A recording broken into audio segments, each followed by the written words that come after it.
Hello दोस्तों, कैसे हैं आप लोग।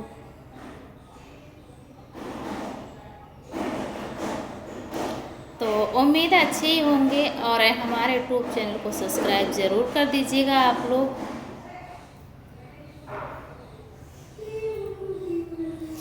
मैं झांसी की रानी बाला में पनिहारिन लगाई दा हो।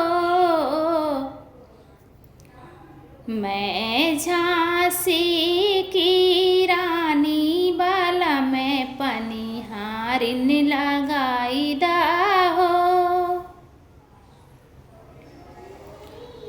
चाहे बाला में जी आप भरी लाई, चाहे बाला में जी आप भरी लाई। सासुर से लागेला सारम बाला में पनिहारिन लगाई दा हो।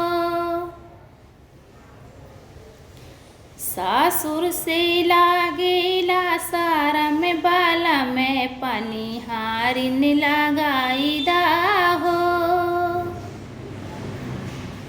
मैं झांसी की रानी बाला में पनिहारिन लगाई दा हो।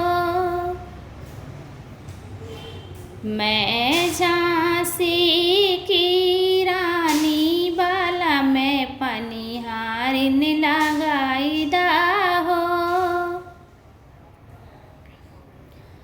चाहे बाला में जी आप भरी लाई, चाहे बाला में जी आप भरी लाई।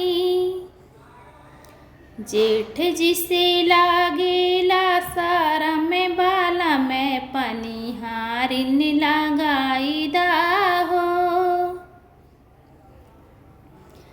जेठ जिसे लागेला सारम बाला में पनिहारिन लगाई दा हो।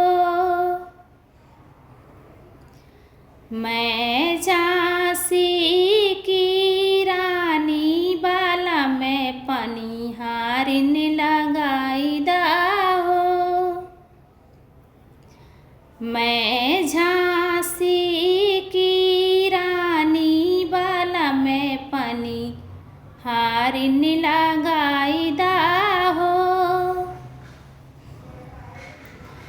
चाहे बाला में जी आप भरी लाई, चाहे बाला में जी आप भरी लाई।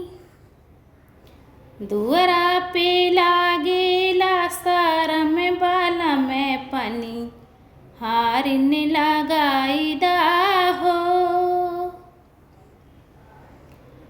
मैं झांसी की रानी बाला में पनिहारिन लगाई दा हो। दोस्तों गाना अच्छा लगे तो चैनल को सब्सक्राइब ज़रूर कर दीजिएगा आप लोग।